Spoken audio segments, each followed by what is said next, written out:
I'm Laura Sorenson. I'm here on behalf of myself as a grandma, and I'm also here on behalf of Safe Carolinas, Safe Alternatives for Future Energy.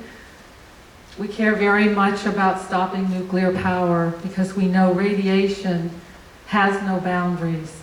It's not a safe technology.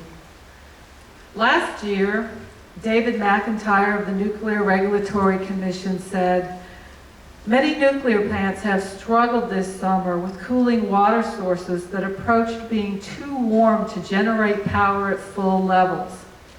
If the water gets too warm, you have to dial back the production. That's for reactor safety, and also to regulate the temperature of discharge water, which affects aquatic life." One example that he's talking about is the Browns Ferry nuclear in Alabama. It had to scale back power 50%, and TVA paid millions to get power elsewhere while passing the cost on to their customers. During the same period, a shutdown occurred at Connecticut's Millstone Power Plant, where officials said, "It's not that it's been hitting 100 degrees every day, but it's been steady heat. We haven't been getting any breaks. Also, we had a very mild winter, so the sound temperatures started from a higher point than we traditionally have." The wastewater permit for the W.S. Lee does not take into consideration cumulative weather temperature, nor does it provide appropriate data for 2011 or 2012. The true health and safety of the Broad River and the stress imposed upon it will only be known by a detailed study of the relationship between all facilities using hot water from the river.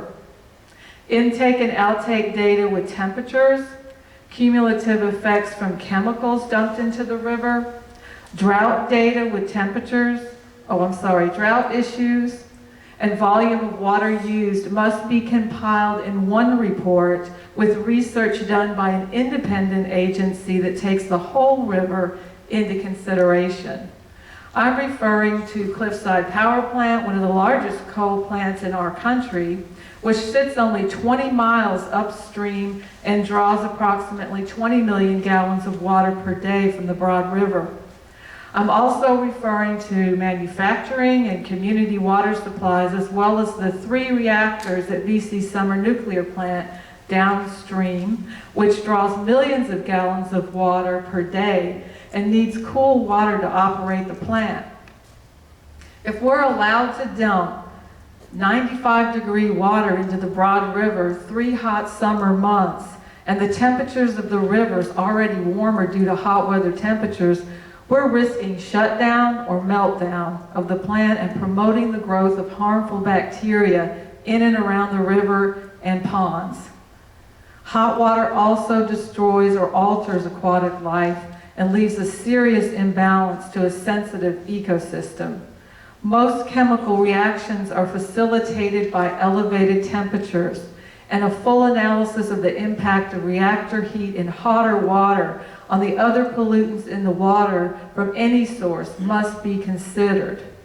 The permit allows Duke Energy to report less frequently from biological monitoring after 2 years. This should not be allowed, and all data collected must be available to the public, which you told me it will be. I hope we don't have to pay for that. On page 2 of the permit rationale, it states, "The department has determined, based on input from the Appalachian Council of Governments, that the lowering of water quality is necessary for important economic and social development. The NPDES permit application includes a discussion of the important economic and social development factors expected to result from this project."